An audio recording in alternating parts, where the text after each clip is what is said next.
In this video, I'm going to derive the equations that describe the relationship between depth and discharge through an orifice.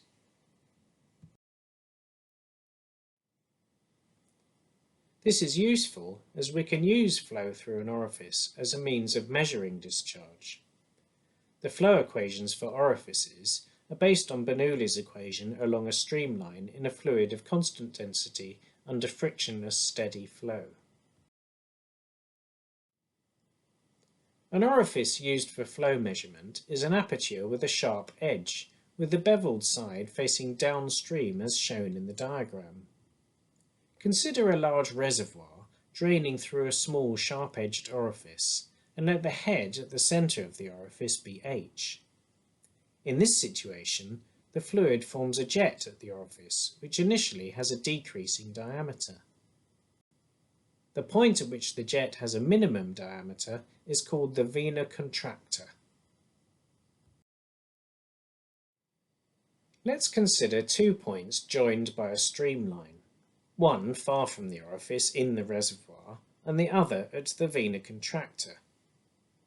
If the flow is assumed to be frictionless and steady and the fluid has a constant density ρ, then we can apply Bernoulli's equation along the streamline.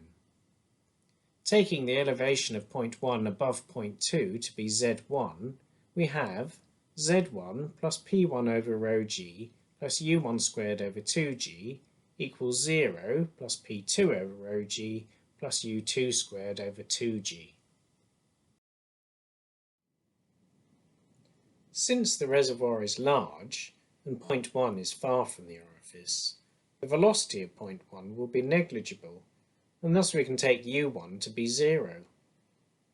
Next, we note that the pressure at the vena contracta is atmospheric pressure, so we can take p2 to be 0.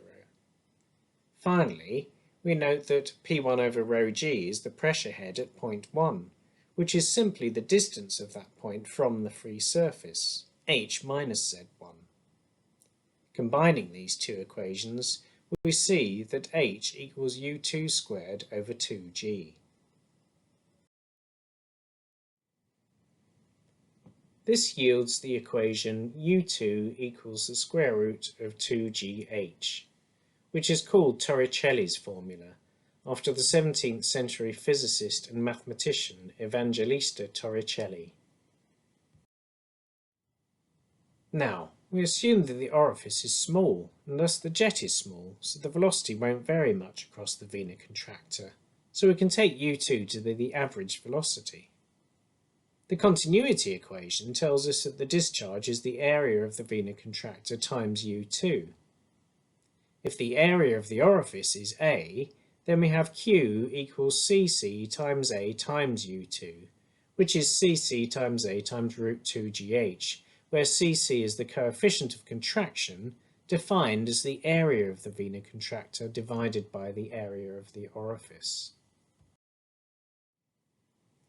In practice, there are frictional losses which we take account of by introducing a coefficient of discharge CD, which is defined as cc times cv, and cv, the coefficient of velocity, is given by the actual velocity at the vena contracta divided by the theoretical velocity of the vena contracta.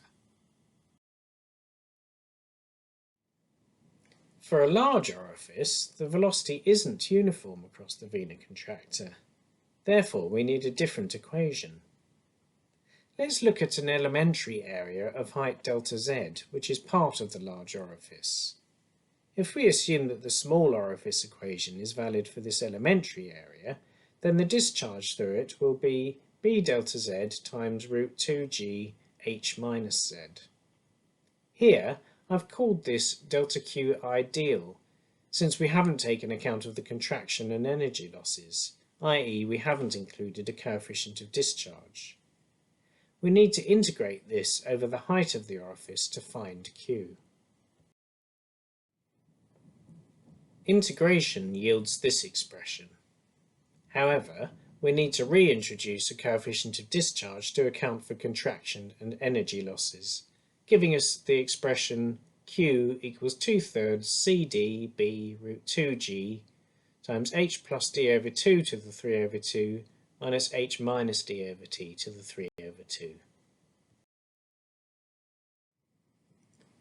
This can also be written in the form shown here, where h1 and h2 are the depths of the bottom and top of the orifice respectively. The large orifice equation should be used when the head varies significantly across the orifice. Large is therefore a relative term. You must compare the orifice vertical dimension with the head above the orifice. Looking at the 4 orifices shown in the figure, which equation do you think should be used for estimating the flow through each orifice? Well, for orifice A, we would use the small orifice equation, since the head above it is much greater than the height of the orifice itself. For orifice B, however, we would use the large orifice equation, as, even though it's smaller than orifice A, it's much closer to the water surface. For orifices C and D, we would use the small orifice equation, as in both of these cases the head above the centre of the orifice is much greater than the vertical dimension of the orifice.